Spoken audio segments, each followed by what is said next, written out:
For this week's TLDR, we're doing one of our own questions because we thought about it recently. How has Korea changed in the 6 years that we've been here? Because there have been a lot of changes. A lot of you are going to be new here and you don't know the pains that we went through.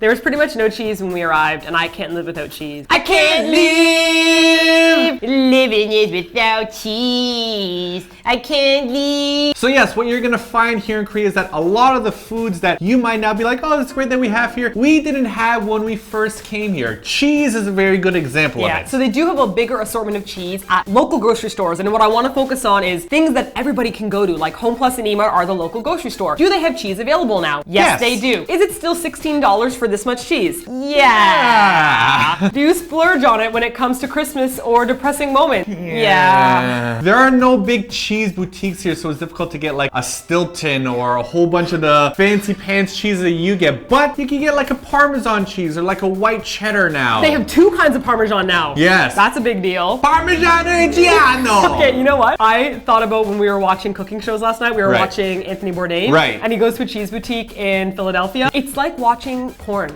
We see the cheese boutique. We're like, oh, look at that cheese. And he's just look like at the cream sampling. on that top of that. But Korea seemed to have gotten into brie. I don't know why there's so much brie. Who told them that brie was important? So there seems to be an excessive amount of brie. There should just be one brie and there should be more cheeses to choose from. I need some goat cheese. Oh, still, one of these days, Simon. I need that goat cheese, man. You'll also find in some of your grocery stores a bigger selection of herbs than what we used to have. Like now you can see like mint sometimes, cilantro sometimes as well. Basil is becoming more popular. While before there was pretty much no herbs in any grocery stores. I just bought 6 limes yesterday at E-Mart. Martina actually called me up. She's like, oh my God, you have limes at E-Mart. It was $6.50 for 6 tiny little baby limes.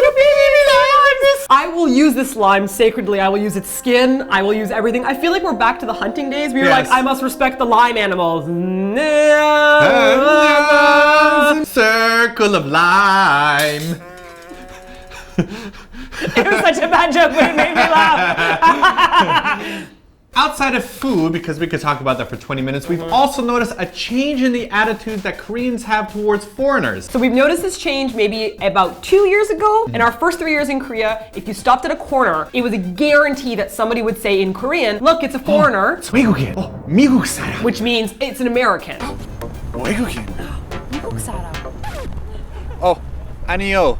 Canada 사람이에요. And that was really annoying because not every foreigner is an American. Every day we were told, hey, look, you're not one of us. And it really jars on you after a while if you're reminded that you're an outsider every day. We barely hear that anymore. Yeah, it's really a big shift. And it's possible because we're now in Seoul. Yes. Maybe there's a change. However, I still remember when we used to come to Seoul, we still heard a lot of people muttering things about, oh, it's a foreigner, or hey, look, it's a foreigner. Yeah. This doesn't mean that it's completely obsolete now. Like even the other day we were filming something and some old guy's like, oh, look at the foreigner. So it still happens, but not as much as it used to. And we like that change. Korea, please stop telling us that we're foreigners. We know already. Don't remind me. We can combat it quite easily though. Okay, you be Korean, I'll be Martina. 외국인. 한국 사람. A really positive change that we've seen that was something that really annoyed us before, but over the past few months has become so much better. Night taxis are no longer dirty, evil vultures. That's right. Yes, because before, if you wanted to get into a taxi after midnight, the taxi would like slow down, roll down his windows, and he'd say, where are you going? And he'd be like, oh, that's gonna cost you 50 or 60 bucks. They would just hack up, they would give you like a flat rate, which is illegal. There should be a metered rate. And sometimes they wouldn't even pick you up. They just like roll down the window and just like drive right by no matter what. But recently the taxi drivers went on strike to raise the base rate of the taxis, as well as raising the rate after midnight. And then after that went through, we noticed a huge difference. No taxis say no to me anymore. You just like hop in there and they take you where you need to go, which is what taxis are supposed to do. Yeah, so that increase, that strike apparently really helped out the attitude of the taxi drivers. So great change for taxis. Very good. Approval rating from me. Thumb up. On the negative side of things that have changed in Korea is that we've noticed a hyper-franchisation happening in Korea. That is a word, right? right? I believe so. Hyper-franchisation. What we're trying to say is that a lot of the streets that had nothing but local shops are now being overrun by big franchises like Gap and Uniqlo and like Forever 21. Forever 21. H&M, Like and we're here on Hongdae, and like it's a university indie artsy area, and they're opening up a Godiva chocolates. Like, do you not know the people that live here, that operate around here? They have that building near the main street leading up to Hongdae now, and they're opening up a massive New Balance shoe store. Like, it's like 3 stories high. Yeah, like 3 stories of New Balance shoes in Hongdae. How many shoes do you think that university students are going to be purchasing? I just don't understand. But I think my bigger disappointment was Garosogil. Oh man, that's so bad. So Garosogil was this now. street that was like, it's called the Tree Line Street. And we did a video a while back. a long time ago. We went for Seven's Chicken, that whole area. And it was like this kind of, they had these little shops that were kind of boutique-y. So some of them were higher end pricing, but it was still the only shop you could get it at. Now it's basically turned into a Korean department store that they've taken all the stores from the department store and just put them on the street. They even have like a Mr. Donut there. Like they have Zara. Man, why do you have a Mr. Donut on like a fashion street? Like that's what? Essentially, when you walk down Garosogil now, every single shop you see that you might think is unique and cool shop, you can get from any department store. You can go to Myeongdong and get it there. So there's nothing special anymore. It's just a pretty area that's turned into a franchise. So why am I going to go there and fight the crowd? Because it's a very crowded area. So we still have hope for Hongdae to retain its like indie spirit, but the charm of Garosogil is totally lost to us now. I hope Hongdae doesn't go that way because it has so many awesome little shops here still. So keep those little shops, Hongdae. We're watching you. You can do it, buddy. We believe in you. Yeah, I'm watching you. I'm an anime character. You can do it if you put your mind to it.